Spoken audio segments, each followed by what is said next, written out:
যে বাংলাদেশ ব্যাংকের যে রিজার্ভ এবং তার যে রিজার্ভ যে একবার তলানিতে চলে গিয়েছে, তার অর্থনীতি যে তলানিতে চলে গিয়েছে এবং সে একটা অর্থনৈতিক অভ্যুত্থানের ভয় পাচ্ছে এবং সে ইন্ডিয়ায় যাচ্ছে, চায়নার কাছে সে লোন চাচ্ছে এবং সে হন্যে হয়ে গিয়েছে যে কিভাবে এটা থেকে উতরাবে। এই সমস্ত ইস্যুগুলো ঢাকা দেওয়ার জন্য আমি মনে করি এটা আদালতকে ব্যবহার করা হয়েছে, যেখানে আইএমএফ বলে দিচ্ছে যে তোমার ত্রাহি ত্রাহি অবস্থা, তুমি আগামী মার্চ 2025-এ 19.44 করবা। সেখানে সরকার বলছে তারা 32 বিলিয়ন করবে। ভালো কথা, কিভাবে 32 বিলিয়ন করবে সেটা আমার জানা নাই, কারণ যিনি 3 লক্ষ টাকার জমি 10 লক্ষ টাকা দিয়ে কিনছেন, এই সংখ্যাটা আপনার সমাজের 1%-এর উপরে কিন্তু লোক না, ইভেন 1%-এর কম।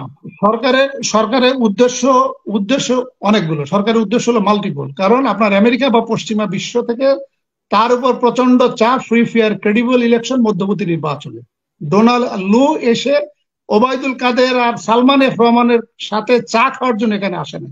এখানে তাদের যে মেসেজ ছিল, তাদের যে ইনভেস্টরদের যে লাভের যে ডলার $5.8 বিলিয়ন বাকি আছে, সেটা তারা কবে দিবে এবং তারা কবে মধ্যবর্তী নির্বাচনের ঘোষণা দিবে এবং ফ্রি ফেয়ার ক্রেডিবল ইলেকশনে যাবে। এবং ভারত যে 6 মাসের একটা সময় চেয়ে নিয়েছিল, সেটাও কিন্তু কালকে বা পরশু এটার অবসান হতে যাচ্ছে। এখন সরকার এই যে চাপ, আন্তর্জাতিক যে চাপ এবং জেনারেল আজিজের যে স্যাংশন, এরপরে কিন্তু স্যাংশন আরো আসবে। স্যাংশন যেহেতু আরো আসবে, সরকার চাপের ভিতর আছে। এর ভিতরে আপনার ডক্টর বেনজির, জেনারেল আজিজ এবং আনারুল আজিম আনারের এই ইস্যুটা ঢাকা দেওয়া প্লাস এই আন্তর্জাতিক যে চাপ। আরেকটি কথা হচ্ছে হাসিনা আক্তার, সেটা হলো আমরা যখন গ্রামে মানুষ হয়েছি তখন আমাদের মা দাদিরা বাচ্চারা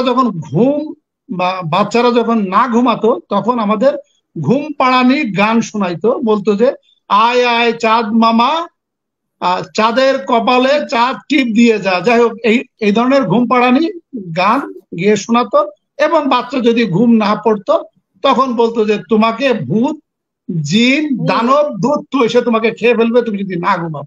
তখন বাচ্চারা ঘুমিয়ে পড়তো। শেখ হাসিনা ভেরি সাকসেসফুলি 2014 সালে এবং 15 সালের আন্দোলনের পরে যেভাবে একের পর এক নাটক মঞ্চস্থ করে 2014 সালে যে একটা ভুয়া নির্বাচন, একতরফা নির্বাচন হয়েছে, এটি মানুষকে ঘুম পাড়ানির গান দিয়ে ভুলিয়ে ফেলেছিল। আপনার হয়তো খেয়াল আছে 2018 সালের পরে উনি কিন্তু একই কাজ করেছিলেন 2019 সালে, এবং ওনার ভাগ্য ভালো যে 2020 সালে কোভিড আসার কারণে উনিও কিন্তু মানুষকে ঘুম পাড়িয়ে দিয়েছিলেন। এখন 2024 সালের 7ই জানুয়ারি যে একটা নির্বাচন হয়েছে, এই সমস্ত নতুন নতুন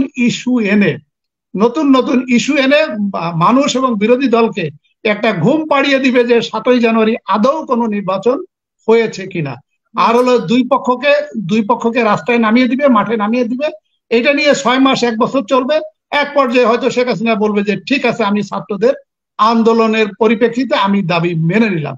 কিন্তু এর ভিতর যে সময় অনেকটা অতিক্রম হয়ে গেল, এর ভিতর যে বাংলাদেশ ব্যাংকের যে রিজার্ভ এবং তার যে রিজার্ভ যে একবার তলানিতে চলে গিয়েছে, তার অর্থনীতি যে তলানিতে চলে গিয়েছে এবং সে একটা অর্থনৈতিক অভ্যুত্থানের ভয় পাচ্ছে এবং সে ইন্ডিয়ায় যাচ্ছে, চায়নার কাছে সে লোন চাচ্ছে এবং সে হন্যে হয়ে গিয়েছে যে কিভাবে এটা থেকে উতরাবে। এই সমস্ত ইস্যুগুলো ঢাকা দেওয়ার জন্য আমি মনে করি এটা আদালতকে ব্যবহার করা হয়েছে এবং আদালত ব্যবহৃত হয়েছে। এরকম একটা সিদ্ধান্ত নেওয়া হয়েছে। আপনি নিশ্চয়ই দেখেছেন যে প্রস্তাবিত বাজেট নিয়ে ইতিমধ্যে আলোচনা সমালোচনা শুরু হয়েছে। সিপিডি এ নিয়ে কথা বলেছে, সুজন বলেছে এবং টিআরভি সবসময় বলে থাকে। তো সেইটা নিয়ে নতুন বাজেট নিয়ে যে আলোচনা করেছেন সেটাকে ওনারা বলছেন যে বিরোধী দলের সাথে সুর মিলে গেছে। আর বিরোধী দলেও বলছেন যে এটা হচ্ছে লুটেরাদের বাজেট, রাঘব বোয়ালদেরকে আরো দুর্নীতি করার সুযোগ করে দিবে, যদিও সরকার বলছে যে গণমুখী বাজেট। তো আপনার কাছে শুনতে চাই যে আপনি কিভাবে বিশ্লেষণ করবেন এই বাজেটকে সংক্ষেপে। আচ্ছা, আপনি যে বাজেট নিয়ে প্রশ্ন করলেন, সেটা হলো বাজেট নিয়ে আলোচনা করতে গেলে আপনার ঘন্টার পর ঘন্টা আলোচনা লাগবে। এবং আমার বিপক্ষে যদি কোনো আওয়ামী ফাইন্যান্সিয়াল অ্যানালিস্ট থাকতেন যিনি ইকোনমিক্স বোঝে, যিনি অর্থনীতি বোঝে, তাহলে সেই ক্ষেত্রে ব্যাখ্যা করতে সুবিধা হতো। তারপরেও যেহেতু আপনাদের একটা সময়ের যে লিমিটেশন আছে, আমি যত কম সময়ে জিস কথা বলা যায় সেটি আমি বলার চেষ্টা করব। আপনি দেখেন আইএমএফ বাংলাদেশকে একটা লক্ষ্যমাত্রা দিয়েছে, যেহেতু রিজার্ভ একটা ক্রাইসিস মোমেন্টে, যেখানে আইএমএফ বলেছে যে তোমাকে সেপ্টেম্বর 2024 তুমি রিজার্ভের লক্ষ্যমাত্রা হলো 14.88 বিলিয়ন এবং বলেছে ডিসেম্বর 2024-এ তুমি এটা বাড়িয়ে করবা 15.3 বিলিয়ন এবং বলেছে মার্চ 2025-এ এটা বাড়িয়ে তুমি করবা 19.44 বিলিয়ন।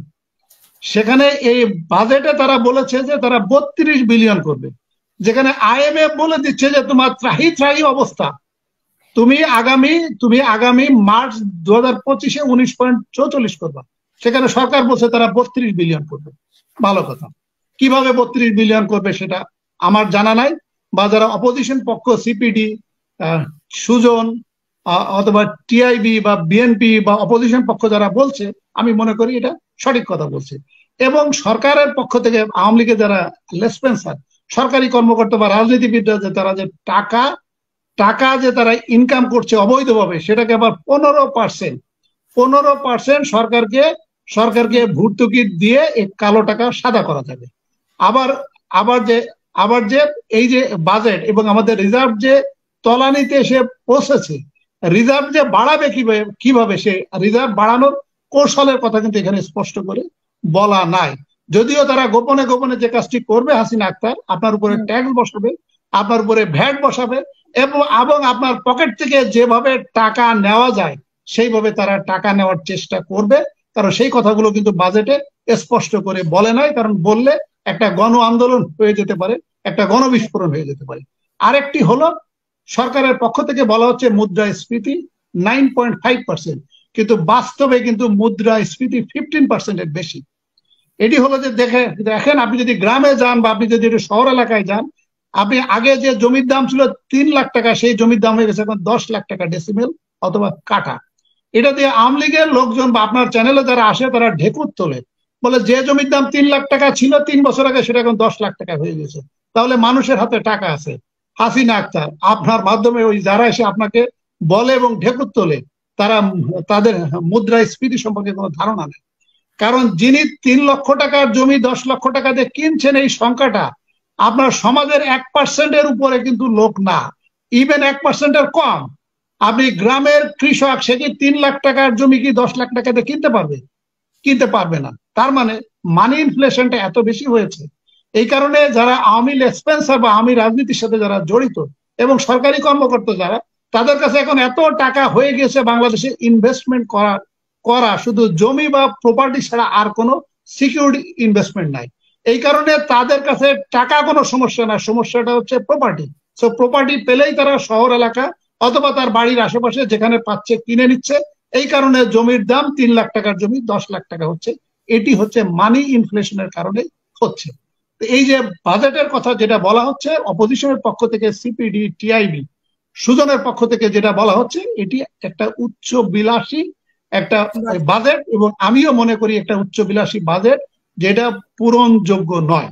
আমি আরেকটু সংক্ষেপে আপনাকে বলি, সেটা হলো এই যে বাজেট, এই বাজেটে 2024-25 সালের বাজেটে টোটাল বাজেট হলো 7,97,000 কোটি টাকা এবং এটি হচ্ছে একটা ডেফিসিট বাজেট বা ঘাটতি বাজেট। তার মানে এটা আমি আপনাকে একটু সহজভাবে বোঝাই বা আপনার দর্শক শ্রোতাদের উদ্দেশ্যে বলি, এটাকে ঘাটতি বাজেট বা ডেফিসিট বাজেট বলা হচ্ছে যে আমার বাজেট হলো 7,97,000 কোটি টাকা। সো আমার যে ইনকামটা আসবে এটি যদি 7,97,000-এর বেশি হয়, তাহলে সেটাকে বলা হয় সারপ্লাস বাজেট, মানে অতিরিক্ত। আর যদি আমার এই 7,97,000 কোটি টাকা আর্নিং না হয়, তাহলে সেটাকে বলা হয় ডেফিসিট বাজেট বা ঘাটতি বাজেট। সরকার বলছে যে আমার ঘাটতি আছে 2,56,000 কোটি টাকা, তার মানে 7,97,000 থেকে 2,56,000 আমার ঘাটতি। সরকার বলছে এই 2,56,000-এর ভিতরে আমি আভ্যন্তরীণ যে ব্যাংক ফাইন্যান্সিয়াল ইনস্টিটিউশন আছে সেখান থেকে আমি নিব 1,60,000 কোটি টাকা এবং আমরা বিদেশ থেকে লোন নিব 1,27,000 কোটি টাকা। তার মানে আপনাকে সহজভাবে যদি আমি বোঝাই, তার মানে আগামী অর্থ বছরে আরো $25 বিলিয়ন সরকার ঋণ করবে। তার মানে আমার এই মুহূর্তে আমার ঋণের পরিমাণ, বিদেশি ঋণ হলো 100 বিলিয়ন, আমার আভ্যন্তরীণ ঋণ হলো 50 বিলিয়ন। তার মানে 150 বিলিয়ন কিন্তু আমার ঋণ হয়ে গিয়েছে। আগামী 1 বছরে আরো $25 বিলিয়ন অ্যাড হবে সরকারের এই বাজেটের লক্ষ্যমাত্রা যদি পূরণ করতে হয়। আরো আশ্চর্যজনক বিষয় হলো হাসিনা আক্তার এবং দুর্ভাগ্যের বিষয় হলো এই সরকার এই বাজেটে বলেছে যে আমরা যে গত 150 বিলিয়ন ডলার যে ঋণ নিয়েছি, আমাদেরকে আগামী বছর মানে এই বাজেটে আমাদের 1,13,500 কোটি টাকা শোধ করতে হবে, তাদের আসল এবং সুদ সহ। তার মানে এটা on an average 11 billion dollar আমাকে পরিশোধ করতে হবে, যে 150 বিলিয়ন ডলার আমি লোন নিয়েছিলাম। তার অর্থ হচ্ছে আমাকে আগামী বছরে মানে জুলাই মাস থেকে 1 বিলিয়ন ডলার করে আমার ঋণের ইন্টারেস্ট এবং আসল টাকা শোধ করতে হবে। আর আমাদের যে রিজার্ভের যে অবস্থা, আমি আপনার টকশোতে আগেও বলেছিলাম, অগাস্ট 2021-এ আমাদের রিজার্ভের পরিমাণ ছিল 48.6 বিলিয়ন ডলার। এটা কমতে কমতে কমতে বাংলাদেশ ব্যাংকের হিসাব অনুসারে মে 14 তারিখ 2024-এ তারা বলেছে রিজার্ভ আছে 13.22 বিলিয়ন ডলার। যদিও আমাদের যে ডিউজ আছে 5.8 বিলিয়ন ডলার, এটা বাদ দিলে 7.42 বিলিয়ন ডলার সরকারের হিসাব মতে যে ব্যবহারযোগ্য রিজার্ভ। তাহলে যদি 7.22 বিলিয়ন ডলার যদি থাকে, আপনি যদি সহজ ক্যালকুলেশন আপনি যদি দেখেন, তাহলে 48 থেকে 7, তাহলে 41 বিলিয়ন ডলার গত 32 মাসে কিন্তু আমার হাওয়া হয়ে গেছে। তার মানে অন অ্যান এভারেজ 1 থেকে 100 বিলিয়ন বা 1.5 বিলিয়ন ডলার আমার ভর্তুকি হচ্ছে বা কমে যাচ্ছে। কেন কমে যাচ্ছে? আমাকে বাজার মূল্য ঠিক রাখার জন্য। কারণ আমাদের যেভাবে রিজার্ভটা বাড়ে, সেই রিজার্ভটা আসে 4.5 থেকে 5 বিলিয়ন, কিন্তু আমাকে আমদানি করতে আমাকে খরচ করতে 6 বিলিয়ন ডলার। তার মানে অন অ্যান এভারেজ প্রতি মাসে 1 থেকে 100 বিলিয়ন বা 1.5 বিলিয়ন ডলার কিন্তু কমে যাচ্ছে। এর সাথে যদি আরো 1 বিলিয়ন ডলার যদি হাসিনা আক্তার অ্যাড হয়, তাহলে আপনার 2 থেকে 2.5 বিলিয়ন ডলার প্রতি মাসে ঘাটতি হবে, যদি শেখ হাসিনা তার অর্থনৈতিক অভ্যুত্থানকে রোধ করতে চায়। তাহলে আপনার এই 7 বিলিয়ন ডলার আপনার শেষ হতে 3-4 মাস লাগবে। তখন শেখ হাসিনা সরকার কি করবে? যেগুলো বাকি আছে, ডিউজ আছে, এই টাকাগুলো পরিশোধ করবে না। এই টাকাগুলো পরিশোধ করবে না। উনি ভারত থেকে আসার পরে চায়নাতে যাবেন, অথবা চায়নাতে উনি টিম পাঠিয়েছেন 5 বিলিয়ন ডলার ওনাকে জানে সহজ শর্তে ঋণ দেওয়া হয় রিজার্ভটা বাড়ানোর জন্য। হাসিনা আক্তার, আমি ধরেই নিলাম যে চায়না 5 বিলিয়ন ডলার তাকে দিল, কিন্তু আপনাকে যে ক্যালকুলেশন দিলাম এটা আমার কোনো বক্তব্য না, এটা সরকারের বাজেটে যে ইনফরমেশন, বাজেটে যে তথ্য থেকে আপনাকে আমি বলছি। তার মানে আমাদের জুলাই মাস থেকে 2.5 বিলিয়ন ডলার আপনাকে পরিশোধ করতে হবে, আইদার আপনার ঋণের টাকা, এবং আপনি যদি বাজার মূল্য যদি আপনি ঠিক রাখতে চান, তাহলে আপনি 2.5 বিলিয়ন যদি হয়, তাহলে আপনার যদি আরো চায়না 5 বিলিয়ন দেয়, তাহলে 7 আর 5 ওই 12 বিলিয়ন দিয়ে আপনি কয়দিন টিকবেন? 5 মাস, 6 মাস, নাই ধরলাম আমি 8 মাস। তাহলে আপনি 8 মাস পরে the country will turn as like Sri Lanka and Pakistan.